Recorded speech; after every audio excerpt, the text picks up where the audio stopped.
Hello, everyone. Welcome back. I'm Davood Gozli. I am joined by OG Rose and John David. We are back to continue and to conclude our discussion of Benjamin Fondane and the small collection of essays titled Existential Monday. Last time, as everybody I'm sure remembers, we discussed the first essay in this collection, which is also the longest essay, called Existential Monday and the Sunday of History. And in this second and last part, we are talking about the remaining three essays. And they are, this is a relatively unimportant points, the dates of publications, 1936, 39, and 47. And the 47 publication is 3 years after his death, so posthumous. The first essay we are discussing, we might discuss, I don't know what's going to happen in this. I don't know what I'm going to say because the content was so dense. I need probably a little bit more time to distance myself from what we have read, but let's just go through the titles. The first one we are going to talk about is the preface for the present moment, which was the beginning of his book, The Unhappy Consciousness. The second essay is called Man Before History, or The Sound and the Fury. And the third is titled Boredom, which is inspired by Baudelaire. And speaking of sound and fury, my cat just ate. I think you heard his voice. All right, so let's begin with some general impressions. I don't know how you would like to proceed about style, about maybe some persistent themes that run through the three essays. Yeah, maybe with some general remarks we can begin. Who would like to go first?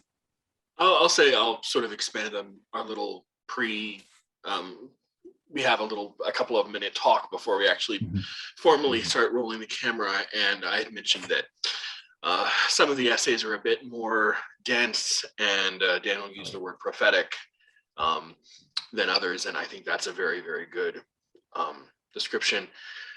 In fact, I don't know if he referenced the other Benjamin, Walter Benjamin. But some of the writing actually strikes me as very, very similar. And they also had, Benjamin Fondane didn't kill himself like Walter Benjamin did, but it's almost like they have so much to say and They know they don't have enough time to say it. Yeah. And it's tragic to think about that, but when you go back and read a lot of, I don't know if Fondane was culturally or ethnically Jewish or anything, but it seems like there's a pressing urgency, and a mind that's been so enculturated in European arts and philosophy that there's just so much to say. A political environment in which it needs to be said, and then so little time, and it all comes together to create this really sort of intensely dynamic and dense set of texts that we're trying to wade through. No, I think that's very good.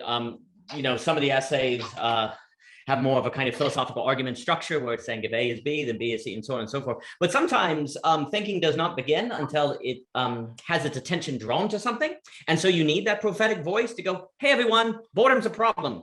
Why is everyone bored? How did reason get us here? Fondane does not necessarily give us a cultural history of what led us to boredom or a clear definition of boredom or any of that sort of argument. It's like, this is here. And the fact that our society is suffering boredom says something about us. And boom, and it could be declared. And then suddenly people can sort of go, oh, I never noticed. And if people don't notice, then they don't start thinking about. And if they don't start thinking about, they cannot solve. And so it's important sometimes, like I think the philosopher, someone trained in philosophy may go, oh, there's too much just direct statement or declaration and different things.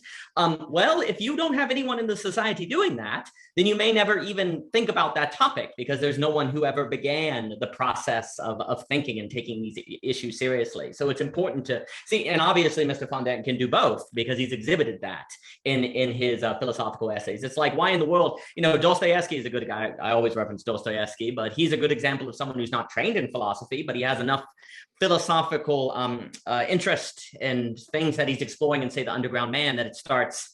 Who knows how many philosophical essays Dostoevsky has inspired and engendered because of his prophetic voice that he has in some of his work. So I see those things playing both having a very important role. Mm-hmm. Great. Let's pause because let's pause on this concept of prophetic voice or prophetic style. I didn't think about it while I was reading. To me, what makes a voice or a style prophetic is this uncontrollable contact. So the prophetic person has made contact with something that transcends them, and that whatever it is that they're connected with is injecting some kind of life into them, some kind of message or some kind of feeling. And at the same time, they want to express it to other people while they are kind of helpless. They don't know exactly how it should be. They don't have the proper means of expressing the message yet. So there's that. Prophets are usually, they look insane, not just because they make insane claims or seemingly insane claims, but just also because of the way they communicate. Maybe they have an exaggerated emotional state, or what else about the prophet? And maybe he's so concerned about history, the topic of rationality in history, and how rationality can't really speak. I mean, there's really nothing rational to say about history because it's irreducibly irrational. I can't help but also think that comes back to the fact that he's living and writing mostly in the mid to late 30s here, maybe early 40s, and he sees where everything is going. I mean, it's pretty much already there, and we know what's coming for him personally, and we know what's coming for millions of his countrymen and fellow intellectuals. So it's got to be an interesting. It's always interesting to not only try to inhabit a certain mindset, but also a particular person in their place in history, and try to understand why they were giving the certain things that they did the attention they did. Mm-hmm. The tempo is quick. Go ahead, Daniel. Oh, no, I mean, to what he was saying, very often the prophet is speaking at a time of crisis, this big moment of time. Mm-hmm. And obviously, Mr. Fondane has the skill where if he wanted to do a very extensive argument for all of his points, he could have done that. And he wrote, the whole unhappy continent. But there's something so funny because there's also something about that in of itself could be an oppression of reason, where you're only allowed to make a claim if you write the 800-page treatise, and that in of itself can keep the prophetic voice from being uttered that needs to be heard, and that then the 800-page text may become later, but now is the action. We have Hitler coming. We need to do something, and it's interesting too because very often art changes the world before philosophy. People will be changed by a movie before they're changed by an idea. However, a lot of the great art exists because of ideas. So you have this kind of feedback loop, and it's a question of timing. When is it time for the the art, the prophetic per se, and when is it time for the idea? And what you see here is where there are certain times where it is important to go straight to the heart of the matter, because also often enough, the prophet they're effective because the rest of the people actually intuit. Maybe they can't put it fully into words, but they can intuit what the prophet is saying. And so then it's a call to action. And then they go from there. There's something about timing between the when it is proper to be the philosopher and when it's proper to be the prophet. And usually the best prophets can also do philosophy, but they also have the skill to know when it's time to switch to a different voice. Mm. Okay, switching. Now, there's something that he does, and that is he claims that we misidentify the location of problems. So I think it was the first or the second essay that we read for this discussion, he talks about human beings being both political beings and human beings. In other words, metaphysical beings. And he says that a lot of times we diagnose problems as problems of social justice or political problems that could be solved using instrumental reason, application of reason, whereas the deeper problem exists at the level of individual human beings. Something about their consciousness is unhappy. And even when those problems are fixed using technology or political reform, those deeper problems exist. And he does something similar, but in the opposite direction when he discusses boredom. With boredom, he says that we identify initially the problem of boredom at the level of individual consciousness. But we should move in the direction of society and culture and identify the larger, at a different level, problem of boredom exists because we are situated within an atmosphere that is bored, because it is its life is exhausted, because it is so much oppressed by the force of reason. So I like that switching, and I think that switch from levels, between levels, makes him both a philosopher and a prophet. I wanted to, if you don't mind me skipping to the last essay. Please. No, sure. So he has this idea of a bored society, a bored civilization wanting to rouse itself out of its boredom, and inadvertently or maybe advertently doing so by creating like rousing up violence, causing wars. So I'm not completely unfamiliar with the intellectual and cultural history of Weimar Germany. And I was trying to think to myself, if he is saying that this is one period in German history where we are bored, I kept asking myself, in what sense is the culture of Weimar bored? Because it seems, superficially, at least to me, very, very rich, exciting, philosophically, artistically, literarily. It seems teeming with excitement, actually, and new ideas. Does anyone have any insight into what he might have been talking about, if he was in fact talking about his own environment leading up to the war? Daniel? Dang, that's such a good question. I always read about boredom, and I think you can't help but think about now. And you're like, wait a minute, he's writing in that period of time. And now you're making me think about that movie Midnight in Paris, where he thinks if he goes back to the 20s, then he's happy. And then everyone in the 20s are like, oh, if we could only get back to the 1880s or whatever, and different things. That's so fascinating. Isn't it? I guess that might be one of the curses of, I got to think, that's really interesting. Maybe that's one of the curses of history, that you always remember the shiny spots of a civilization, or not just the good, but when you think about culture, you're always kind of almost, you think about the thinkers and the people there, and there's so many great thinkers that. It's greener on the other side of the fence, sort of thing. Yeah, but and it's kind of like, but you're not. Well, he ends, that's interesting, John, because at the end of the essay, he says maybe one day the historians will actually study like boredom, and we'll actually get an account of boredom through the ages and different things like that. Well, clearly they didn't, because we don't know how the average people in the Republic were living, to your point. So I guess the historians did not take up what he was saying. It would be there is a book I read on the literary history of boredom. I think the doctor's Patricia Spax, where she kind of follows the concept of boredom and where it came from. And she tries to argue through literature that boredom. Barnes and Noble.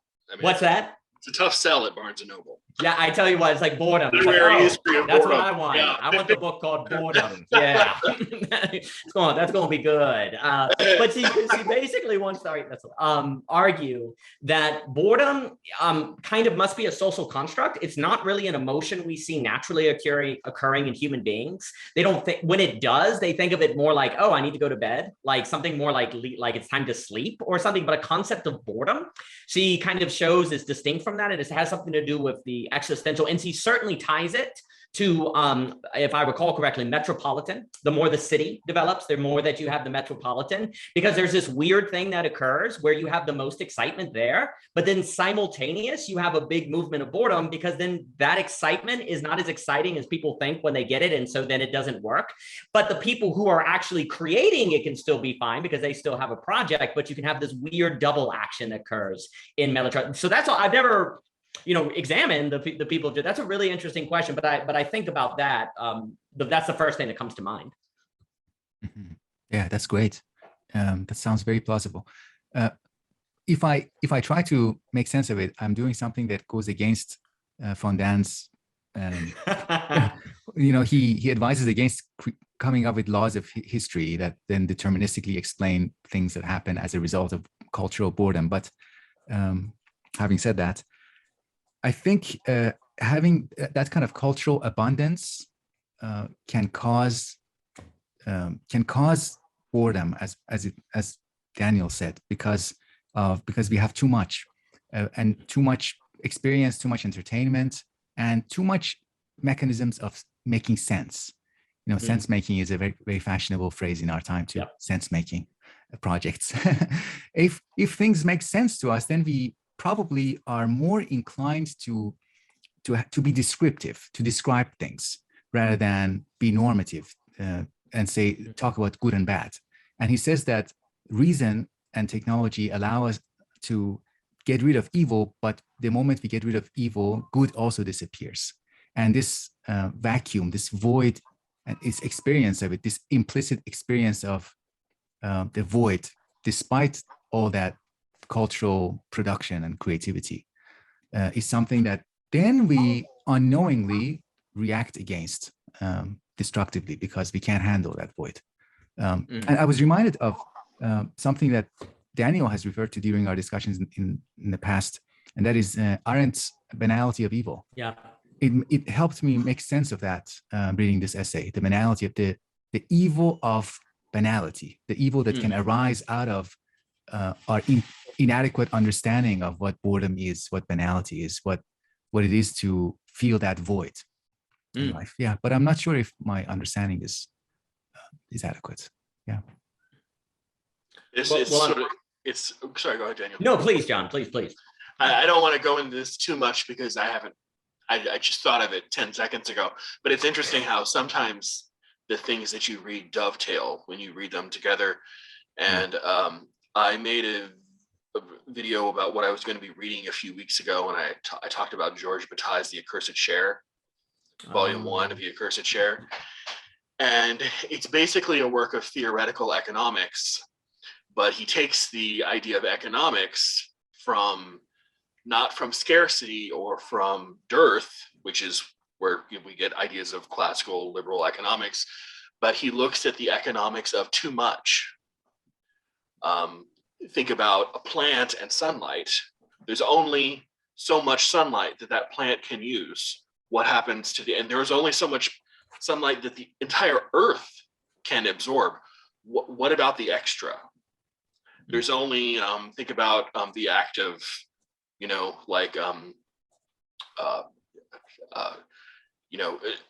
mating for two sexual animals, not like, splitting apart like bacteria or anything, but two animals that come together. Very often the male produces so much more.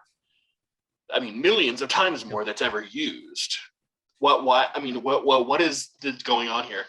And he's talking about how that extra can't just disappear. How it is sort of used in other ways culturally, and he says that he talks about the Aztecs and the idea of Mayan sacrifice, or of Aztec sacrifice of humans, and how this is a display of using the extra.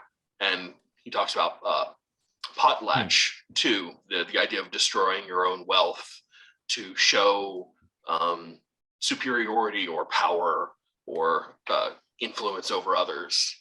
And it was an interesting idea because Davood mentioned extra, like an effluvium of ideas or excitement, how that could oddly be related to boredom as well. No, that's an excellent. We think it was the opposite, but there's. Yeah. No, that's an excellent incorporation. I love dovetailing. It's one of my favorite pastimes. That's outstanding. There's a few things like Heidegger talks about technology and boredom. Johannes and I on the economics of boredom, tremendous. I think what's so wonderful about the point you just brought up is we tend to say, oh, it's better to have too much food, right? So we don't So we just worry about having enough. We don't talk about fittingness per se, where you want to have you want to have enough food, but you don't want to have too much or too little. What we tend to have is just throw as much food at it. There's no danger in having too much. That's generally how we think. There's no danger. But, if you actually have too much food in the fridge, you might eat too much, right? There might actually be something that occurs. If you have too much water, it might explode, or, that we know actually that too much can be a problem. But in our mindset of solving problems, following the economic model, we don't actually think of too much as a problem. Really what we need, in Johannes at Classical Philosophy is so magnificent on this, is a kind of fittedness, a kind of, there's the word satisfied, suiting, like looking for that. And we don't think in those terms. And there does indeed seem to be, on the topic of boredom, that's satisficing. Kind of a sufficiency, I think, is the term, like finding the sufficiency, because like what Davood, there's something funny about thinking, right? Like the goal of thinking is to know everything, but if you knew everything, you'd be bored. So you don't want to know everything, but the nature of thinking almost is structured to know everything. Like thinking does not intentionally moderate itself so that everything is not bored. So you have to know you need to moderate it, or you have to know you need to look beyond thinking.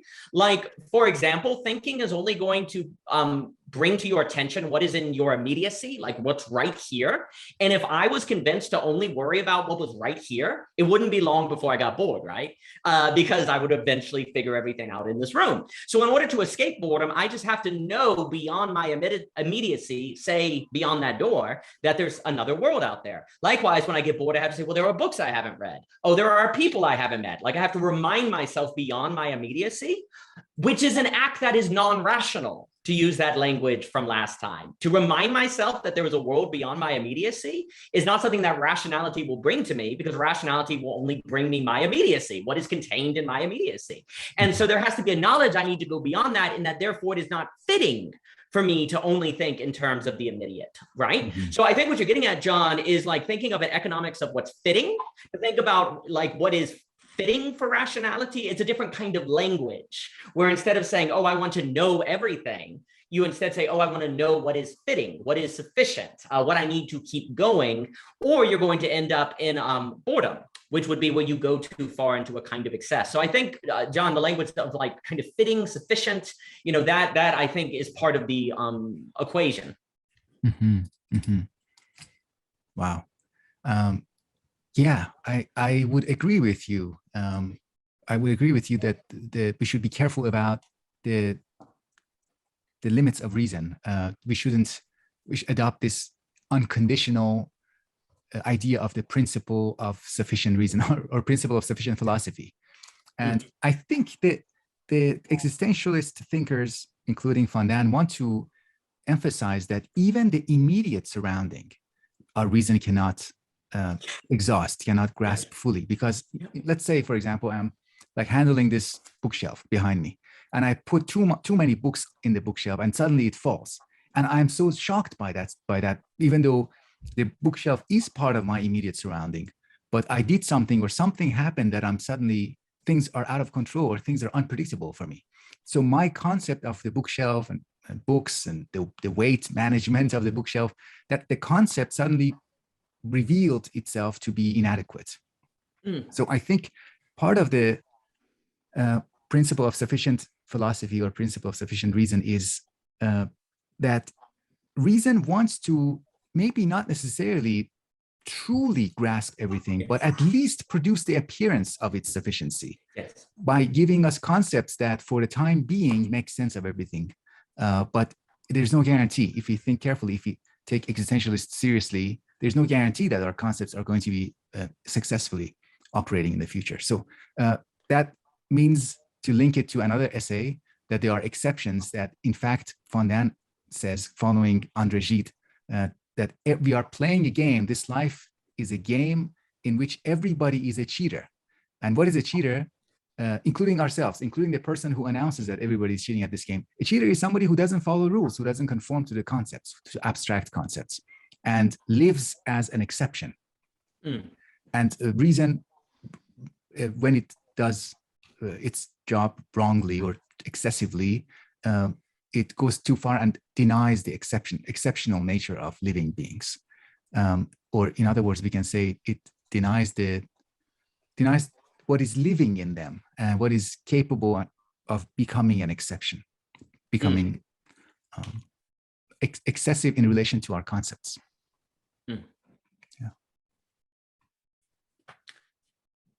Well, I wanted to add on the not to cut off John on the banality of evil. What you know, the phrase kind of, it means the everydayness of evil, where true evil occurs when it becomes kind of routine and you don't even think about it.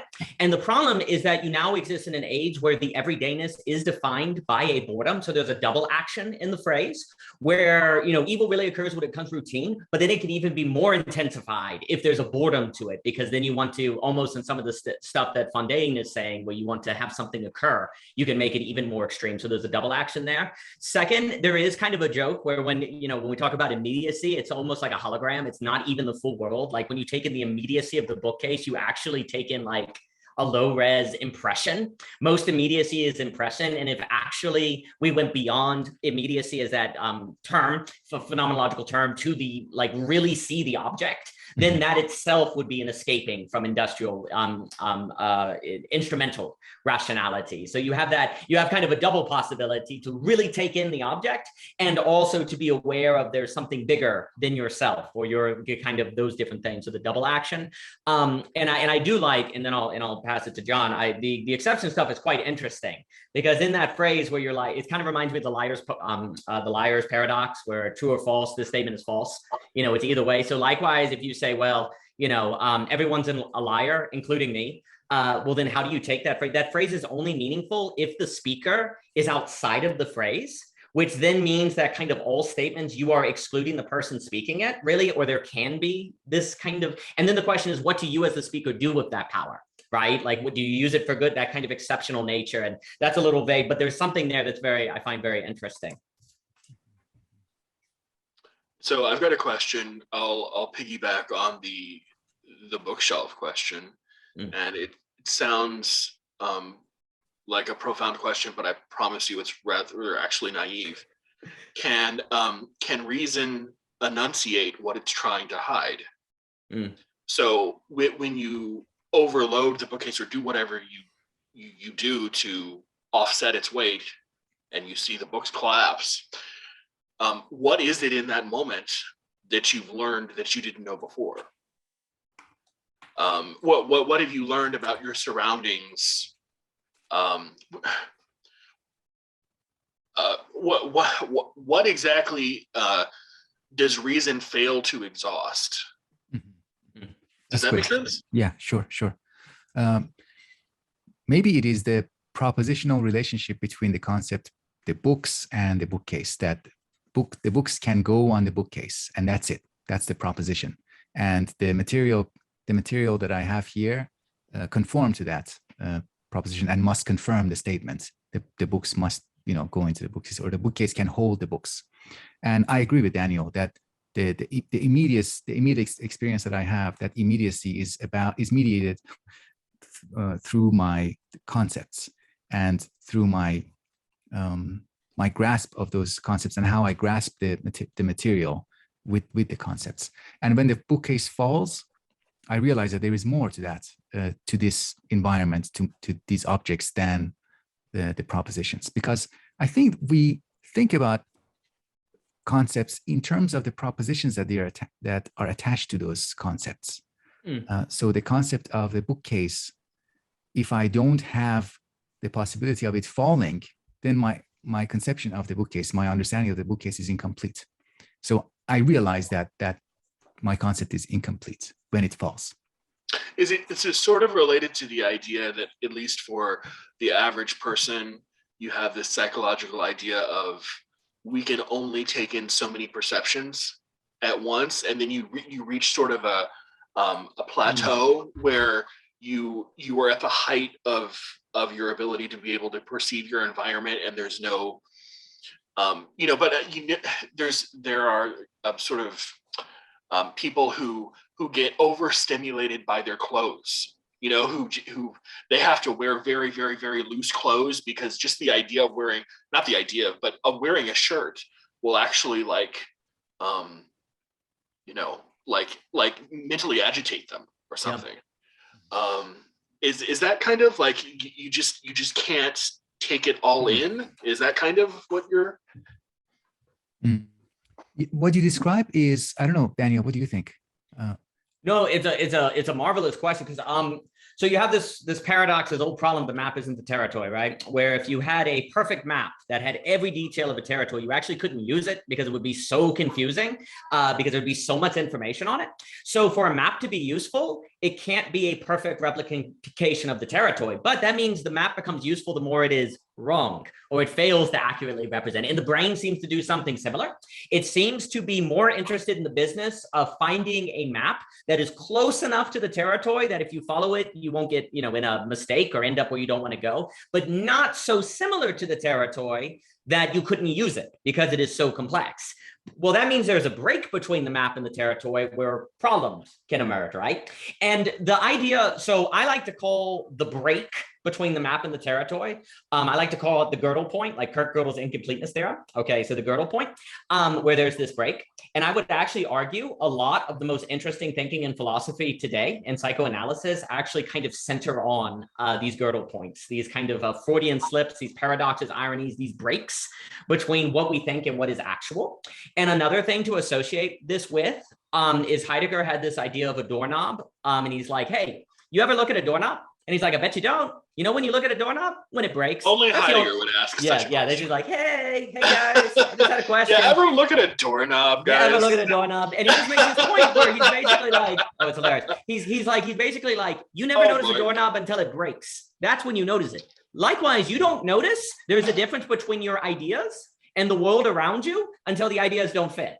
Like, you don't even realize practically there's a difference between the map and the territory until the map doesn't reflect the territory at the Girdle Point, if you will. And then you go, oh, they're not the same thing. And for Heidegger, that's kind of like a beginning of thinking. That's when you can really get to the place of thinking, because you can start to separate the map from the territory and start saying, oh, I'm thinking about the map and not the territory. And you can start telling some differences. The reason why I think this is very interesting is because basically with that liar's paradox I described with Fondane, he wants to suggest that like a lot of these statements that people make, like, everyone's a liar, including me. Well, that principle can't match the territory of what is, it can't match because it's a self-negating principle, right? And yet it could nevertheless be true, right? It could nevertheless be true, but you would then have to identify the times where the person speaking is lying from the times where they are not lying, and have to pay a lot of attention to the individual person's life. Well, suddenly reason's not going to be enough, right? Because you got to pay attention to the personal life. You can't just think about reason, because there are times where they're lying and there's times where they don't lie. And that opens an entire existential horizon of the Girdle Point, if you will. And then to close, it would seem when he says at the end, what's so fascinating, where he's like, Mr. Hitler is not only reasonable, but reason itself. There is something about that where you're saying, I associate that with going, no, you're going to deny the territory. You're going to say, all we need is the map. You're going to make the freaking map be all you need. There's going to be no Girdle Points at all, no breaks between the maps and the territory, no points where you have to pay attention to the human to get to the truth. All you have to do is have your perfect ideology. All you have to have is your perfect map, your perfect system, and then it becomes very totalitarian. So I think there's something about just the very, I guess what I'm trying to say is the very bookshelf example, that Davood, the very fact that that a doorknob becomes invisible, that you don't even realize there's a break between your idea and the thing until it doesn't work, is precisely the same mental act that leads to totalitarianism. Because you don't even realize your totalitarianism doesn't apply until it doesn't work. Well, now thousands of people are dead. So it's the same kind of mental tendency. There's so much going on here with the idea of fast and slow thinking too. Yes. Whenever the doorknob works, that's fast thinking, because your brain is just sort of on automatic, and then something clicks, and you're actually forced to actually think about what you're thinking about when it's not working. Which is that breaking point, I guess you were talking about. And one of the best ways of removing that fast thinking is, as Daniel said, is by paying attention to individuals, paying attention to particular people, because it is impossible to have perfect theories, perfectly functional theories about people. They always do things that are too complicated or surprising, or counter to our expectations. It's similar to John's example of the person wearing the clothes, and that fabric continues to enter into their consciousness and refuses to recede into the background because it's the fabric. It's like, it's very loud. It becomes a very loud part of our conscious experience. It's similar to that. Being aware of, insisting on an awareness of a particular individual is like, I completely agree.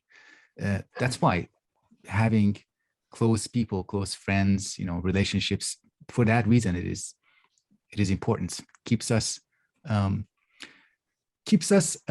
away from philosophy, the dark side of philosophy. Keeps us from becoming too philosophically proud of ourselves. Keeps us grounded. Yeah. Well, there's a real sense where the problem is that Hitler's ideology wasn't a shirt that itched. It didn't bother him. That's part of the problem. If it doesn't bother you, then it's like you go full speed ahead. There's that great quote, I guess, Judge Leopard Hand or something. He said something like, the spirit of liberty is found in that spirit that's not too sure of itself. The spirit of liberty is found in that spirit that's not too sure of itself. And where there's a little bit of doubt, because if you have a little bit of that doubt, then you pay attention to people. If you have no doubts, well, you don't need to pay attention to new information that people may bring you in their individuality and particularity, because you know the truth. There's nothing they can offer you. So you just plow right ahead. The same happens in ideology. The good rationality is found in that rationality that knows it needs some non-rationality. If it doesn't know that, then it turns into this, it becomes this oppressive force. Mm-hmm. All right, so those are some thoughts on the 3 essays. Yeah, maybe we can slowly get to a closing. Let's see if we have any final thoughts. I had something underlined that I wanted to read from one of the. I'm not going to find it. You never find it at the time that you. Yeah, you'll find right afterwards. Oh, I found it. It's from the second essay in the collection, or the first one for this meeting, page 34. At the bottom of the page, the last paragraph, he writes, "We are both political beings as citizens of social unhappiness, and metaphysical beings as citizens of human unhappiness. Primum vivere deende philosophari," which is first live and then philosophize, or afterwards philosophize. This maxim would be excellent if philosophy were just much as it thinks it is, a formal science dedicated to knowing first principles, promoting value criteria, and reflecting on what happened in the past. But insofar as it is, rather than insofar as it knows, philosophy itself, the existence of philosophy itself, rather than insofar as it knows, philosophy is something other than an inspector of weights and measures, or as philosophy puts it, of self-evident truths. And at the bottom of that next page, the 35, we read, "The collective ethical category we call injustice corresponds on another human level to the metaphysical category, just as unclear as the preceding, which we call unhappiness." So beginning with something that is apparently quite sensible, quite apparently we make sense of it, we understand it's like social injustice or personal unhappiness. What Fondane does, and I think he does it very beautifully, is that continuation of movement. He continues to move it until he gets to a different level of analysis. Of course, with the help of thinkers like Nietzsche, Kierkegaard, Shestov. So my last word would be, I both would return to this book, and I would recommend it to our viewers who are watching. I just wanted to say, maybe I'll have this be my last comment too. The quote you just read, Davood, sort of emphasizes the fact that he is very humble about his subject. You often get philosophers or psychologists or sociologists or whatever writing about their subject saying it's impossible to understand the human spirit without understanding this subject I'll be writing about now. and here he is saying philosophy uses this thing called reason. It works. Sometimes it doesn't work, and it's not the end all and be all. And we make mistakes, and it helps us, and sometimes it hinders us. And we talk about it like it's the best thing since sliced bread, but it's all we have, and let's make the most of it we can. And treat it the way it should be treated, which isn't necessarily to always exalt it. I like the methodological humility. I think it's very refreshing to see in a philosopher, because they tend to be some of the most bloviating people. I know. I've been around plenty of them. Beautiful. Well, and I'll just to close as well. I mean, I think that's a wonderful what you point out there, John, is very important, because there's something about the humility that is fitting, and that fittingness, that sufficiency that we were talking about with the refrigerator and how you can have excess, and that really functioning well in the economy is finding that fittingness, right? Well, a good philosopher too finds a fittingness, like what is fitting for the subject, and they're looking for that. I also will note the word justice classically is tied to a kind of fittingness, a kind of right order, and where if you're kind of out of order, then you're not rightly participating in the society. There's something off about the society. And if there's something about boredom that means the society is unhappy, that would mean something is out of order, something is not correctly ordered. And part of that can easily be a lack of intellectual humility. And then to close, intellectual humility, like he is exhibiting, where he's going, well, philosophy is a map, but it's not the territory.